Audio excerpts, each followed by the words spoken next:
সরস্বতী পুজোর আগে কেন গণেশ চতুর্থী পালন করা গুরুত্বপূর্ণ জানেন?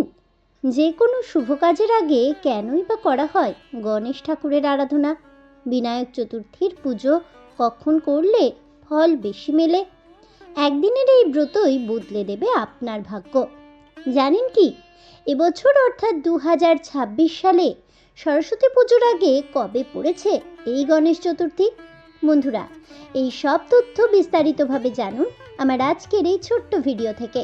নমস্কার বন্ধুরা, অজানার পথের নতুন পর্বে আপনাদের সকলকে স্বাগত জানাই। বছরের এমন কিছু দিন আছে যেগুলো নীরবে আসে কিন্তু গভীরভাবে আমাদের জীবনে প্রভাব বিস্তার করে।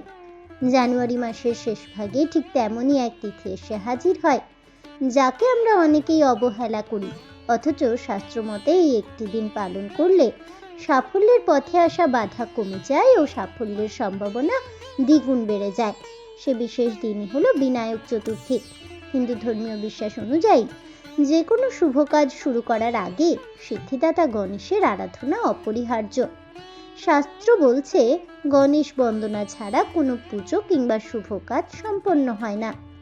এই বিশ্বাসের পেছনেও রয়েছে এক পৌরাণিক কাহিনী, যা গণেশের গুরুত্বকে আরও বাড়িয়ে দেয়। পুরাণ অনুযায়ী শ্রী গণেশের জন্মের পর দেবী পার্বতী সকল দেবতাদের তার পুত্রকে আশীর্বাদ করার জন্য আমন্ত্রণ জানান। সেই নিমন্ত্রণে অনিচ্ছা সত্ত্বেও উপস্থিত হন বড় ঠাকুর শনিদেব। শনিদেবের দৃষ্টির প্রভাবে বিপর্যয় ঘটে, গণেশের মস্তকটি নষ্ট হয়ে যায়। পরে দেবতাদের তৎপরতায় এক হস্তির মস্তক সংযোজন করে গণেশকে পুনরুজ্জীবিত করা হয়। এই ঘটনায় বিচলিত দেবী পার্বতী আশঙ্কা প্রকাশ করেন, তার পুত্র দেবতার মর্যাদা পাবেন তো?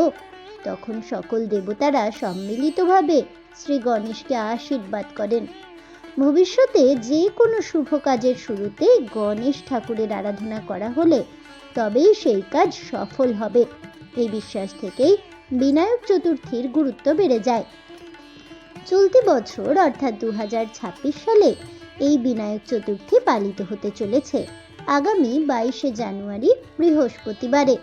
এই দিনকে পঞ্জিকা অনুযায়ী বরদা চতুর্থী নামেও অভিহিত করা হয়।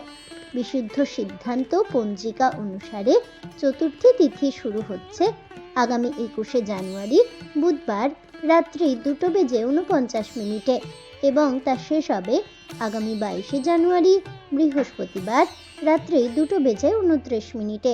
অর্থাৎ উদয় তিথি অনুযায়ী আগামী 22শে জানুয়ারি 2026-এ বিনায়ক চতুর্থী পালিত হবে।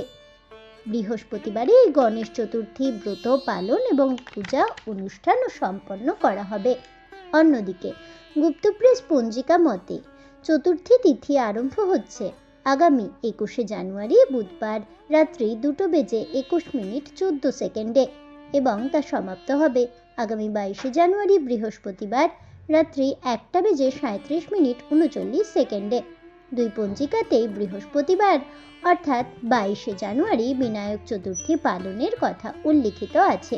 বিশেষজ্ঞদের মতে এই দিনে শ্রী গণেশের আরাধনা করলে বুদ্ধিবৃত্তি, সিদ্ধান্ত নেওয়ার ক্ষমতা এবং কর্মক্ষেত্রে সাফল্য বৃদ্ধি পায়। সরস্বতী পুজোর ঠিক আগেই গণেশ বন্দনা তাই কেবলমাত্র আচার নয়, বরং জ্ঞান ও সাফল্যের পথ প্রশস্ত করার এক গুরুত্বপূর্ণ প্রস্তুতি।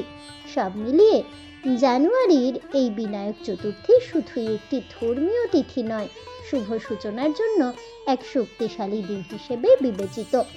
এই দিনে গণেশ ঠাকুরের আরাধনা করলে জীবনের সব জটিলতা কাটিয়ে ওঠার মানসিক শক্তি তৈরি হয়।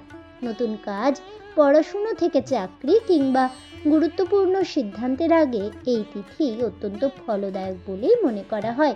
বিশ্বাস করা হয় এই দিনে নিষ্ঠা ও বিশ্বাসের সঙ্গে গণেশ ঠাকুরের পুজো করলে সকল বাধা বিপত্তি কেটে যায়।